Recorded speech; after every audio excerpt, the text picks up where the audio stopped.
Have some pan pizza. Thanks a lot, boys. I feel much better now.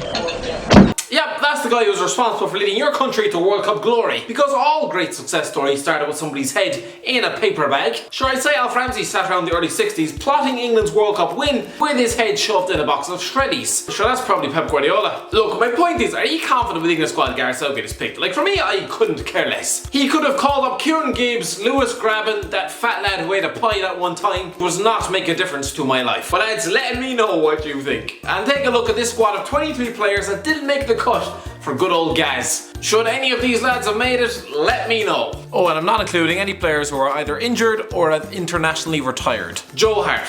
What has happened to Joe Hart's career? A few years ago he was winning league titles at one of the biggest clubs in England and bullying ball boys at international level.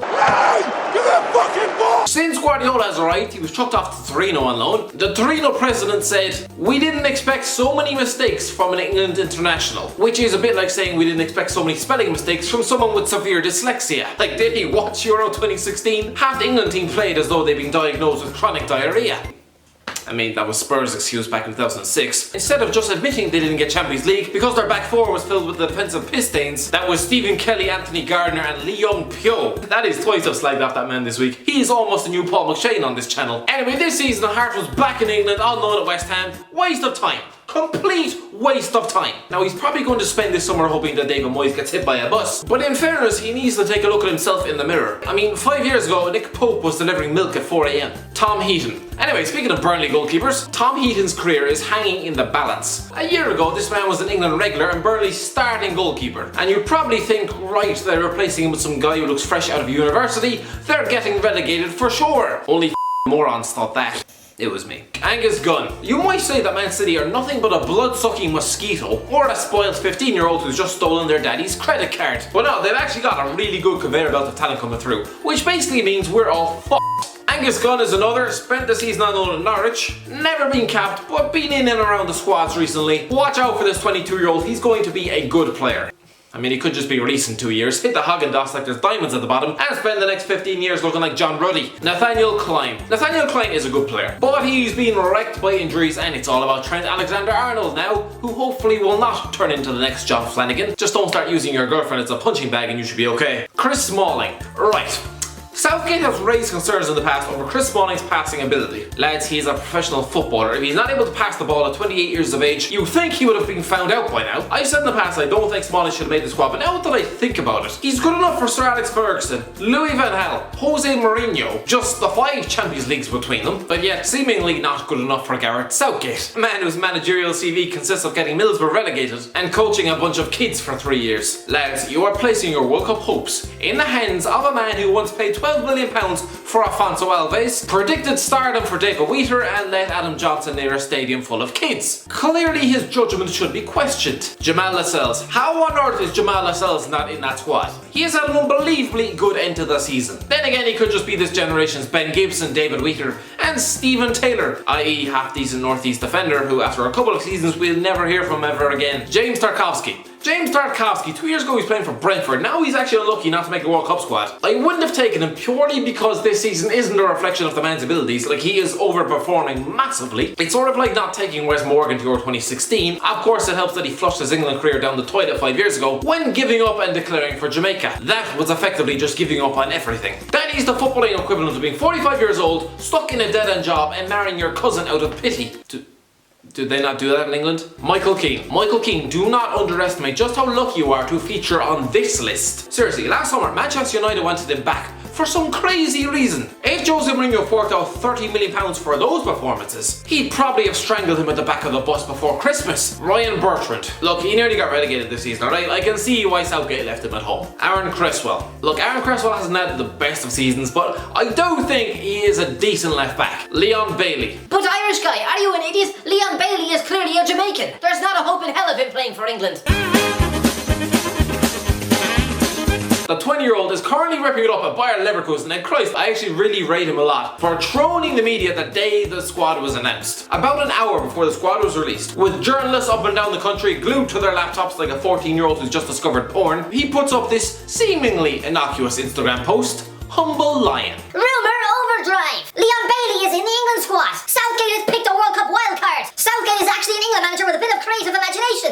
No, settle down, lads. You've got to remember, this is the same boring bastard who, when he was asked what his favourite drink was, he replied with this. I just drink mostly water and stuff like that. JADON Sancho. I could understand if Borussia Dortmund were terrified to touch within an inch of their lives a loanee from Manchester again, after being forced to put up with the human wet yoghurt that was Adnan Januzaj for 6 months. Remember when he had 6 countries fighting over him? That's like a bunch of supermodels fighting over Avon Grant. But this Man City kid is going to be a star. Out of all the players on this list, I think he's going to have the best career. Theo Walcott. Theo Walcott just has the worst luck with World Cups. He got picked in 2006, back in the days when he used to wear clothes 3 sizes too big for him. He didn't even make it off the bench. The English Thierry Henry didn't make it 2010 or 2014 due to injury, and now because he's shit now, he's not. He's a good player, but when you're a forward and you voluntarily walk into Big Sam's style of caveman football, you've only yourself to blame if your career goes up in flames. Jack Wilshere. Remember when the British media billed Jack Wilshere as the English Xavi? Surprised they never tried to tell us Nigeria Coker would win the Champions League. Since then, Wilshere spent much of his time in the treatment room and shoving nicotine down his throat. Arsenal fans aren't happy, are they ever? So I'm just waiting for about 6 weeks of hate and abuse coming Gareth Southgate's way, before of course posing for that inevitable selfie.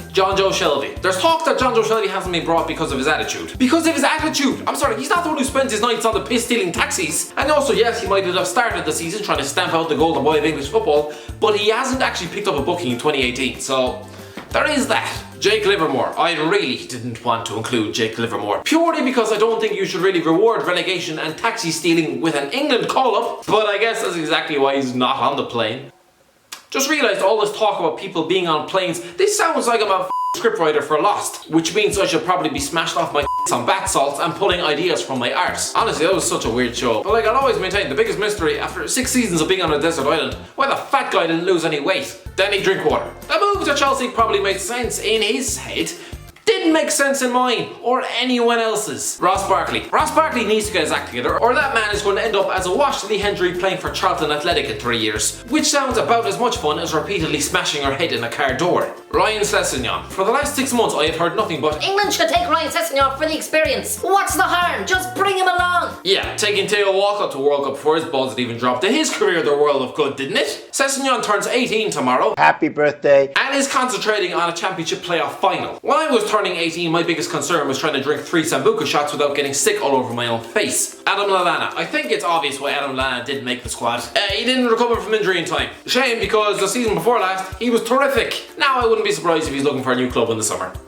Ashley Barnes. Yes, I know what you're going to say. Ashley Barnes is Austrian. How can he get in the squad? Ashley Luke Barnes is Austrian. Is that what you're trying to tell me? No. No. Marko Arnautovic is Austrian, alright? Alexander Dragovic is Austrian. Julian Baumgartlinger.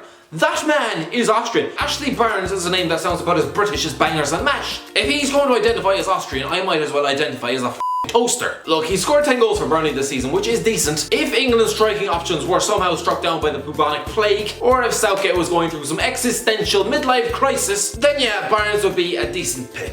Callum Wilson. Right, so I know the obvious shouts are going to be for Tammy Abraham right about now, mostly from Chelsea fans. Well, believe it or not every lad spat out on loan from Chelsea is going to be a world beater. For every Kevin De Bruyne, you've got a Gael Kakuta. Didn't they buy his mother a house? I think he's working a Foot Locker these days. Anyway, Abraham said back in August, when he just signed on loan for Swansea, I would love to win the Ballon d'Or. Lad, the only way you're ever going to get your hands on the Ballon d'Or is if you break into Ronaldo's house and fucking steal it. 5 goals he scored for Swansea in 31 games. No wonder they're getting relegated. Just realised I haven't mentioned Callum Wilson once. Yeah, he scored 8 goals, which isn't great.